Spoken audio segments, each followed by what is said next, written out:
So what is simple interest? Simple interest is where you pay interest only on the amount that you're borrowing. So a good example of this would be a car loan. Let's say you want to buy a new car that's $20,000, but you don't have $20,000 just sitting there in your checking account. So what happens is you will get a loan from a bank for $20,000. But in order for the bank to make money, they charge an interest fee, which is a percentage for a certain amount of years that you have to pay back since you decided that you needed to borrow money. And that would be what interest is. And we'll get into an example in just a second.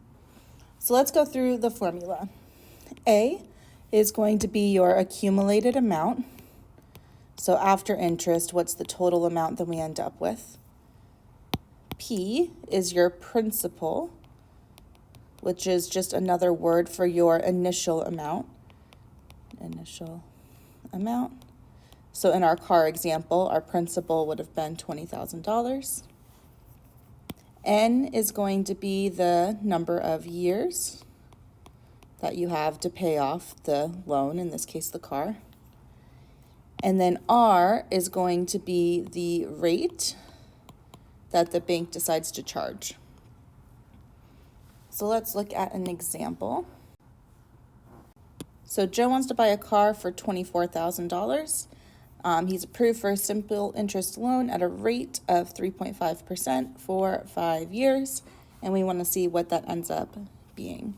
So again, our principal is our initial amount of the loan, which is $24,000. The rate in this case is 3.5%, and we want to write that as a decimal, so that would be 0.035. And then our time is going to be 5 years. So as long as we can get all of that information, it's as simple as plugging into the formula. So A equals 24,000 times 1 plus RN. And then we just plug this into our calculator. So A would be 28,200. So this means after 5 years, instead of paying $24,000 for that car, you actually ended up paying $28,200, which means if we just subtract $20,200 minus the actual car amount, we had to pay $4,200 in interest. And that money goes to the bank. So now let's take a look at compound interest. So compound interest is where you keep paying interest on both the initial amount and any interest you accumulate. So a really good example of this is credit cards. Let's say you decide to go shopping and 1 month you spend $300 shopping and you put that on your credit card. If you don't pay that off, let's say you didn't have the money for it, so you waited till next month, you're going to be charged an interest rate. And interest rates for credit cards are pretty high, so you might see something like 18%. So if we were charged 18% interest, by the next month, you would end up having to pay $354 for that purchase. So that's $54 of interest. And then if you don't have the money the next month and you have to wait even longer, it's going to add interest again. So you would have to pay interest on this new $354 amount. So then you would end up with $417.72. And as you keep doing this, you're paying interest on the new amount, right? So originally we had $300, but now we're going to keep paying more and more money. And by the 4th month, you're at almost $500 already. So you can see this starts to go up really, really quickly, which is why credit cards can be kind of dangerous sometimes, and that's why people rack up debt. So if you can't pay something off, you end up paying a lot for it later on. So let's look at the formula for this. A and P are the same as simple interest. This is your accumulated amount. This is your principal. And then R is still the rate, okay? Now the next part changes a little bit. So N is going to represent the amount of compounds.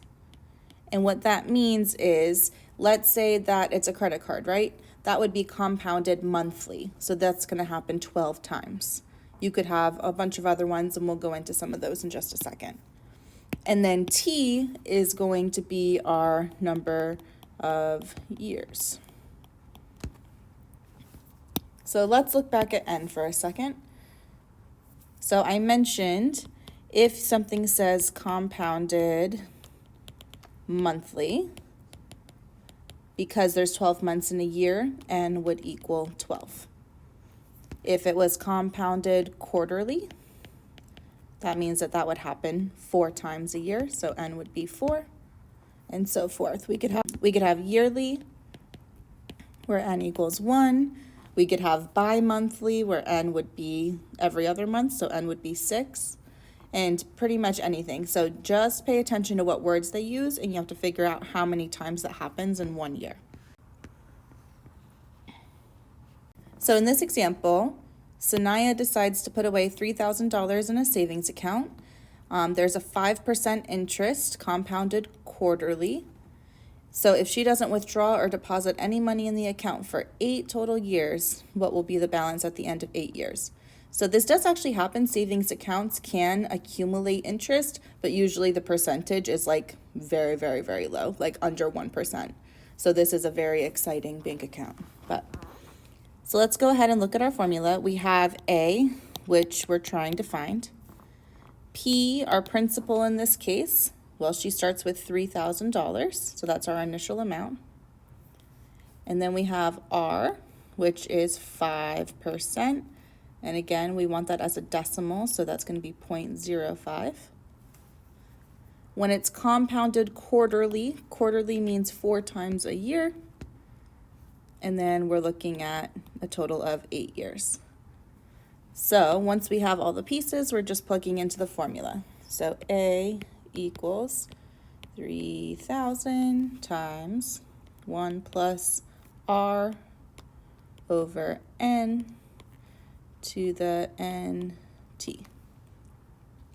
And let's use our calculators to figure out what that comes out to. And we end up with $4,464.39. So after 8 years, we ended up accumulating $1,464.39 worth of interest, which in this case is a positive thing because you just have more money in your account. If this was a credit card, this would be extra amounts that you're paying. So in this video, we found the definition and formula for simple interest and how this applies to things like car loans. And we also found the definition and formula for compound interest and talked about how this applied to things like credit cards. Thanks for watching.